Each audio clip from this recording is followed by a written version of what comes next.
अस्सलाम वालेकुम dear friends, कैसे हैं आप लोग। आज का लेक्चर बहुत ज़्यादा इंपॉर्टेंट है क्योंकि मैं आपको बताने वाला हूं कि प्रेसी को पढ़ना किस तरह से और किस तरह शॉर्ट टाइम में आपने उसका जो जिस्ट है, उसका जो थीम है, उसको आपने जल्दी से अब्जॉर्व करना है या उसको एक्सट्रैक्ट करना है। तो सबसे पहले देखिए, मैंने आपको पिछले लेक्चर में बताया था कि जो प्रेसी है उसका पैसेज आमतौर पर 4 स्टाइल्स में आता है और इसमें से जो ज़्यादा इंपॉर्टेंट स्टाइल होता है उसका डिस्क्रिप्टिव और एनालिटिकल होता है।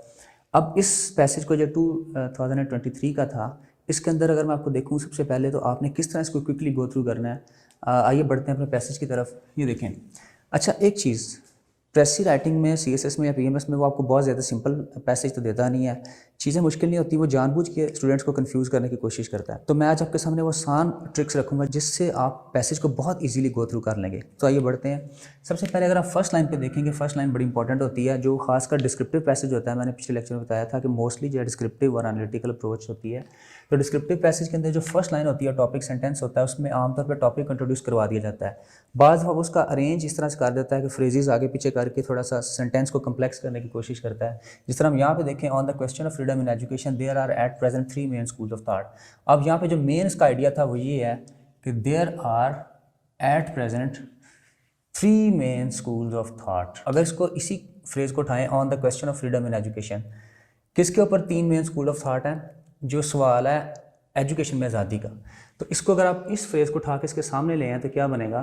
There are at present 3 main schools of thought on the question of freedom in education. ये फ्रेज इधर जाने से थोड़ा सा कन्फ्यूजिंग हो गया, जेन में एलूसिव हो जाता है या एवेसिव हो जाता है। तो इसको अगर आप सामने रखें तो उसका सिंपल जो टॉपिक है उसका ये बन रहा है कि जो फ्रीडम ऑफ एजुकेशन है उसके ऊपर 3 स्कूल ऑफ थॉट हैं। अब देखें आगे जो है उसकी ये फर्दर डिटेल है, सब डिटेल है, इसको हम कंफ्यूज नहीं करेंगे। कैसे? Driving partly from differences as to ends and partly from differences in psychological theory. अच्छा देखें, इसमें उसने आगे बताया कि उनका जो फ़र्क है वो कुछ जो है जुज़वी तौर पे जो है उनमें डिफरेंसेस जो पाए जाते हैं उन स्कूल्स ऑफ थॉट में, वो साइकोलॉजिकल थ्योरी की वजह से हैं, उनकी साइकोलॉजी की वजह से हैं, और कुछ जो है उनके एंड्स की वजह से हैं, यानी वो मकासद जो वो अटेन करना चाहते हैं। अब उसने जानबूझ के देखें पहला सेंटेंस यहाँ से उठाया और यहाँ पे जाके एंड कर रहा है। अगर वो सिंपल चाहता है इसको 2 सेंटेंस में ब्रेक करता तो आपको इजीली समझ आ जाना था। ये इसका ट्रिक है। आपने मेन चीज़ क्या पकड़नी है? देखें 3 मेन स्कूल ऑफ थॉट है, किसके ऊपर? फ्रीडम इन एजुकेशन के क्वेश्चन के ऊपर, और फिर उनके फ़र्क के बारे में बताया उसने, उनके डिफरेंसेस किन वजूहात के हैं। अब देखें आगे, देयर आर दोज हु से, अब पहला स्कूल की तरफ चला गया, वो जो स्कूल उनको 1 बाय 1 उनके बारे में एक्सप्लेन करने लगा है। There are those who say that children should be completely free however bad they may be. अब देखें, चाहता तो इतना सेंटेंस भी एंड कर सकता था, लेकिन उसे जानबूझ के क्या किया, साथ ये भी एक फ्रेज मिला दिया, however bad they may B. लेकिन असल उसका मकसद क्या था? पहला स्कूल, ये देखें पहला आइडिया, वो जो कहते हैं कि चिल्ड्रन को कम्प्लीटली फ्री होना चाहिए, अंडरस्टैंडेबल, इसको अपने साइड पर नोट कर लेना। फिर there are those who say that they should be complete subject to authority, उसका कंट्रास्ट आ गया, एक फ्रीडम की बात कर रहा है और एक अथॉरिटी की बात कर रहा है, however good they may be. अब ये भी उसने कंफ्यूज करने के लिए आपको 7 लाइन जोड़ दी है कि बच्चे चाहे जितने मर्जी अच्छे हों उनको अंडर अथॉरिटी होना चाहिए।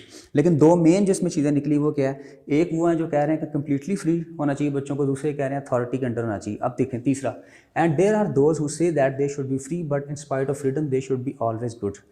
यहाँ पर तीसरा स्कूल जो कह रहा है फ्री भी हों लेकिन अच्छे भी रहें, यानी मोरालिटी भी हो और साथ फ्रीडम भी हो, ये तीसरा स्कूल है। अब देखें ये 3 स्कूल उसने अलग-अलग डिस्क्राइब कर दिए, यहाँ तक उसका इतना हिस्सा क्लियर हो गया हमारे सामने। फिर देखें, this last party is larger than. अब यहाँ पे जो बात ये बड़ा इंपॉर्टेंट है, सिग्निफिकेंट है, दिस लास्ट पार्टी से क्या मुराद है? तीसरा स्कूल, तीसरा third school of thought is larger than it has any logical right to be. अच्छा देखें, यहाँ पे लार्जर क्या कि बात खत्म कर सकता था, लेकिन साथ जान के इस तरह का कि एक फ्रेज मिलाएगा, उसकी एक्स्ट्रा डिटेल ऐड करेगा कि बच्चे कंफ्यूज हों। इसको आप छोड़ दें, कोई टेंशन नहीं। क्यों? Than it has any logical right to be, इसका जो कि लॉजिकल राइट नहीं बनता, लेकिन उसके बावजूद ये पार्टी जो है लार्जर है, यानी इसके जो फॉलोअर्स हैं, इसको जो सपोर्ट करने वाले हैं, इस आइडिया को, इस थ्योरी को, वो ज़्यादा हैं। वो है क्या? Children like adults will not all be virtuous if they are all free. अब यहाँ पे इसकी अपनी कमेंट्री शुरू होगी। चिल्ड्रन जो है वो लाइक एडल्ट्स, बड़ों की तरह नहीं होंगे वर्चुअस, अच्छे, अगर वो ऑल फ्री, उन तमाम को फ्रीडम दे दी जाती है। यानी ये जो ऑथर है पैसेज का, उसको अपना रिजल्ट दे रहा है, अपना उसके ऊपर व्यू दे रहा है। वो कहता है कि बच्चों को बड़ों की तरह अगर हम फ्री छोड़ देते हैं तो वो ठीक नहीं रह सकते। फिर उसमें यानी उसने एक फ्लॉ जो है उसका, इसकी शॉर्ट कमिंग जो है हाईलाइट की है। फिर वो कहता है the belief that liberty will ensure moral perfection is a relic of Rousseauism. अब उसी आइडिया को कि जो ये मानना है कि लिबर्टी जो है वो इंश्योर करेगी मॉरल परफेक्शन, क्योंकि थर्ड स्कूल कह रहा था कि मॉरल परफेक्शन भी हो और फ्रीडम भी हो, तो ये कहना कि लिबर्टी जो है साथ मॉरल परफेक्शन लेके आएगी, ये अलग था। रोजियम रोसो का स्कूल ऑफ थॉट है। अच्छा, इसमें अब जानबूझ के यहाँ पे इस तरह के आइडियाज़ देगा आपको कि बच्चे जो है, जिसने रोसो के बारे में नहीं पढ़ा हुआ, वो थोड़ा सा कंफ्यूज हो जाएगा, ये क्या लफ्ज़ है, ये लफ्ज़ बिल्कुल आपको ट्रैप कर रहे हैं, आपने इनके चक्कर में नहीं पढ़ना। मेन आइडिया आपके सामने है, नहीं भी आता छोड़ दें, आगे निकलेंगे। मैं या प्रेसी का इसके बाद जो है नेक्स्ट लेक्चर में मैं प्रेसी का जो आपको मेरा अपना मॉडल आंसर मैं शेयर करूँगा, आप देखिएगा कितनी आसानी से हम इसको ट्रैप को इसमें से ओवरकम कर सकते हैं। And would not survive a study of animals and babies.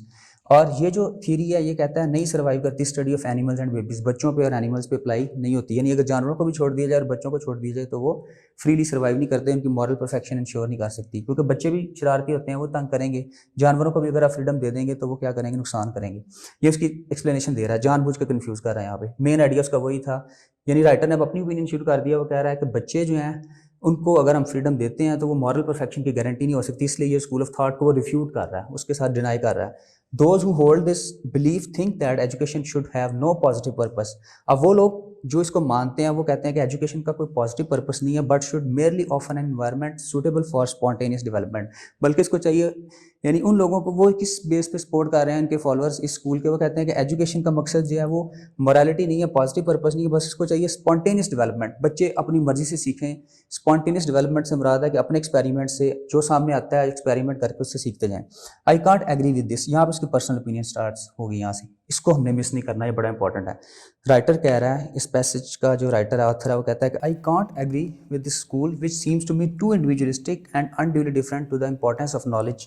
कि ये जो है मैं इसके साथ एग्री नहीं कर सकता, उसकी वजह ये है which seems to me, personal opinion दे रहा है, इंडिविजुअलिस्टिक इनफरादी एंड अनड्यूली डिफरेंट, और नाजायज़ तौर पे या गैर जायज़ तौर पे डिफरेंट है to the importance of knowledge, knowledge की अहमियत को लेके। क्योंकि ये जो स्कूल ऑफ थॉट है जो कि इस चीज़ को आगे प्रोपेगेट कर रहा है, वो उसके लिए वो पॉसिबल नहीं करार देता। वी लिव इन कम्युनिटीज़, उसकी रीज़न क्या है आगे उसको एक्सप्लेन कर रहा है। देखें, we live in communities, idea वही चल रहा है, उसके साथ एग्री नहीं कर रहा, यहाँ से उसकी सारी आगे एक्सप्लेनेशन है, इसका ट्रिक है सारा।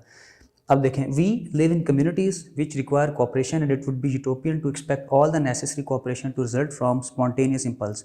कहता है हमें सोसाइटी में रहने के लिए कोऑपरेशन की ज़रूरत है, और ये यूटोपियन होगा, यूटोपियन से मुराद है बहुत ज़्यादा आइडियलिस्टिक, कि हम एक्सपेक्ट करें necessary cooperation to result from spontaneous impulse, कि जो कोऑपरेशन चाहिए वो एक स्पॉन्टेनियस इम्पल्स, यानी आपकी इननेट या स्टिमुलस या अनकंट्रोल्ड जो एक मुहर्रक है उससे पैदा हो सके, क्योंकि उसके लिए उसका डिसिप्लिन चाहिए, मोरालिटी चाहिए, रूल्स चाहिए।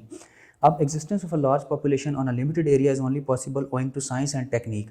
इसमें फिर एक और उसने रीज़न बता दी कि जो एग्जिस्टेंस है लार्ज पॉपुलेशन का, बड़ी आबादी का, ऑन अ लिमिटेड एरिया, थोड़े एरिया में, क्योंकि मॉडर्न जो दौर है उसके अंदर सोसाइटीज़ में जगह कंजेस्टेड हो रही है, तो कहता है उसके ऊपर जो लार्ज पॉपुलेशन अगर उसको हमने सेटल करना है उसके लिए हमें साइंस और टेक्निक चाहिए। अच्छा, इसमें क्या है, इसमें ह्यूमन रिसोर्सेज मैनेजमेंट का जिक्र कर रहा है, जो कि पॉसिबल नहीं है स्पॉन्टेनियस इम्पल्स पे, यानी खुद ब खुद पैदा नहीं हो सकते। तो एजुकेशन का मकसद वो फिर जो बता रहा है उसमें आ रहा है, hand on the necessary minimum of these, और इसके लिए हमें कम अज़ कम ज़रूरत होती है।